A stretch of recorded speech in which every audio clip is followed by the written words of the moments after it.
पधारा शास्त्री जी गुवाहाटी कामाख्या धाम से जो कुंभ मेला लगा हुआ है प्रयागराज, उनके बारे में कुछ कह रहे हैं कि समुद्र मंथन की पौराणिक कथा के अनुसार से जुड़ी हुई है। ऐसा कहते हैं कि देवताओं और दानवों ने मिलकर समुद्र मंथन किया था। इस मंथन से 14 बहुमूल्य रत्न निकले थे, जिनमें अमृत कलश भी शामिल था। असल में समुद्र मंथन का मुख्य उद्देश्य अमृत प्राप्त करना था।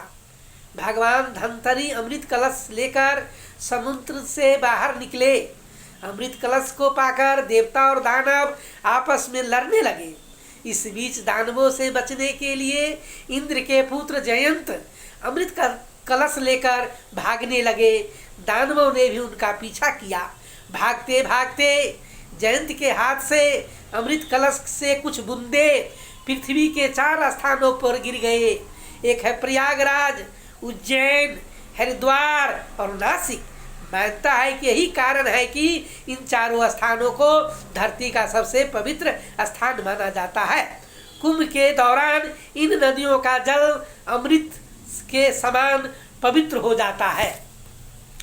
कुंभ मेला जो है 4 प्रकार के होते हैं।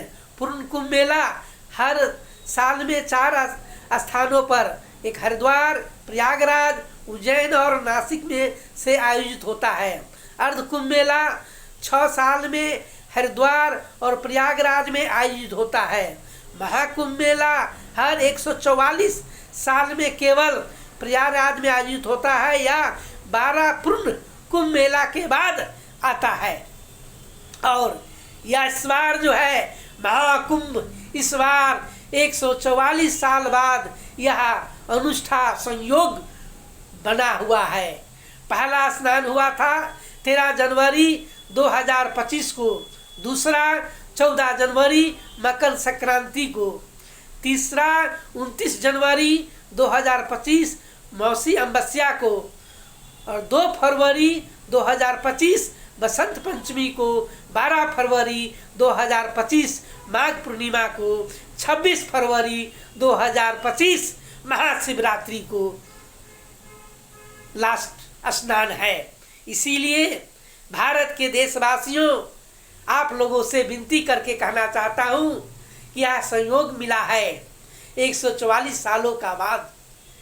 जाइए संगम में, गंगा जमुना त्रिवेणी संगम में स्नान कीजिए और स्नान करने के साथ अपने पितरों को उद्धार के लिए तर्पण भी कीजिए। साधु संतों को दर्शन कीजिए। यह संयोग बना है। और अपना पित्र का भी उद्धार के लिए तर्पण कीजिए, क्योंकि भारत के देशवासी ही नहीं, उन 195 देशों से आ रहे हैं संगम में स्नान करने के लिए, पितरों को उद्धार के लिए तर्पण देने के लिए और साधु संतों को दर्शन करने के लिए, आशीर्वाद लेने के लिए। उन्हीं के आशीर्वाद से, संगम में स्नान करने से, पितरों को उद्धार करने से और साधु संत को दर्शन करने से ही सौभाग्य प्राप्त होता है। आप आइए, सभी देशवासियों, प्रयागराज में जाइए। 195 देशों के आदमी जा रहे हैं, भारत देश के भी आदमी जाइए और यह इसका आनंद उठाइए। यही संबोधन दे करके राम का नाम है Italy, Germany, France, America, Germany, Bhutan, Nepal, 195 देशों के व्यक्ति संगम में पहुंच रहे हैं। रोजाना 5 करोड़, 10 करोड़, 25 करोड़ आदमी संगम में स्नान कर रहे हैं। अपना पितरों को उद्धार के लिए भी तर्पण दे रहे हैं, साधु संतों को आशीर्वाद ले रहे हैं। अहो भाग बनिए, शामिल होइए, जाइए। ऐसे संबोधन देकर रामपधारा शास्त्री जी समाप्त कर रहे हैं। यह पहला मौका है, यह मौका हाथ से मत गवाइए, जरूर जाइए।